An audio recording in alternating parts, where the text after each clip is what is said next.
Professeur Michel Galinier, bonjour. Bonjour. Je vais vous laisser le soin de vous présenter. Je ne sais pas si c'est nécessaire, mais on peut toujours.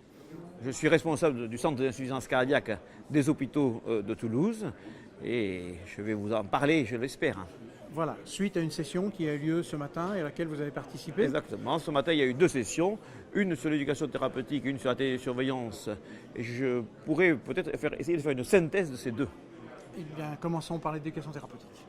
L'éducation thérapeutique, c'est indispensable à la prise en charge de l'insuffisance cardiaque et c'est une recommandation de classe 1 et de niveau A. Pourquoi? Parce que ça diminue le risque de réhospitalisation de 25% pour insuffisance cardiaque et chez les sujets les plus jeunes, ça diminue également de 20% la mortalité.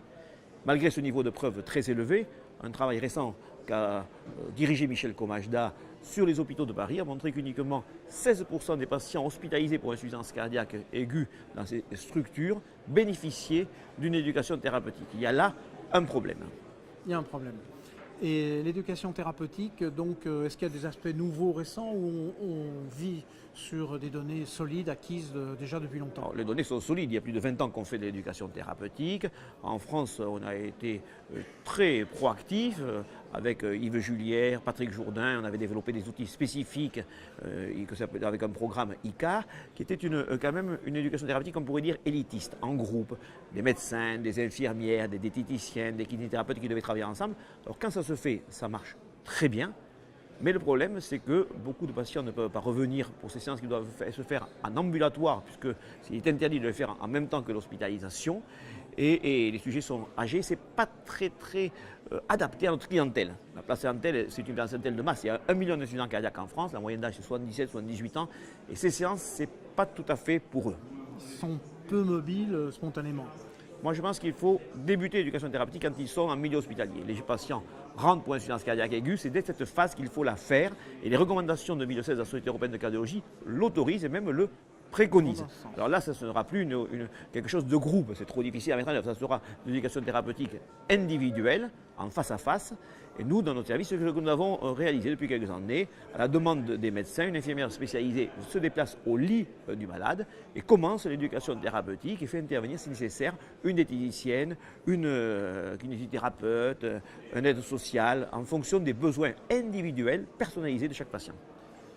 Je peux peut-être aller sur un domaine où vous n'aurez peut-être pas de réponse, mais est-ce que finalement les médecins mettent tous les moyens en œuvre pour le faire, mais ils ont des obstacles insurmontables, ou est-ce qu'il y a encore des réticences de la part des médecins qui ne sentent pas tout à fait la nécessité absolue de cette approche?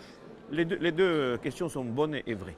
Premièrement, les jeunes médecins ne sont pas très motivés pour participer à l'éducation thérapeutique parce qu'on ne leur apprenait pas dans les études médicales, ce qui est maintenant partie remise. Maintenant, c'est fini, on leur apprend dans les études médicales et j'espère que les nouvelles générations de médecins seront proactifs pour l'éducation thérapeutique. Et puis, deuxièmement, c'est difficile de faire l'éducation thérapeutique comme je le soulignais. Il faut alléger le processus et la télésurveillance pour être une réponse adaptée, puisque depuis le mois de décembre, les décrets de loi sur la télésurveillance, une modification à la loi qui l'étend à tout le territoire national a été paru au journal officiel et associé à la télésurveillance, il y a obligatoirement un accompagnement thérapeutique qui doit être réalisé et il est marqué noir sur blanc que celui-ci peut être réalisé à distance par téléphone et donc les médecins pourraient peut-être se décharger de ce lourd fardeau et enfin en faire bénéficier un maximum de patients. C'était donc le lien entre l'éducation thérapeutique et la télésurveillance. Exactement. La télésurveillance va inclure de manière obligatoirement en France l'éducation thérapeutique. Et nous avons été des précurseurs avec le professeur Atul Patak et Patrick Jourdain, puisque nous avons mis au point les COSICAT qui incluent dans la télésurveillance du poids, des signes fonctionnels avec des alarmes, à obligatoirement une éducation thérapeutique par des infirmières spécialisées que nous avons formées à l'insuffisance cardiaque, nous avons formé avec Patrick à l'éducation thérapeutique et qui font par téléphone, comme on devrait faire face à face, un diagnostic éducatif, des micro-projets portant sur les signes d'appel de la maladie, la prise en charge médicamenteuse ou électrique, la prise en charge diététique, l'activité d'activité sportive, etc.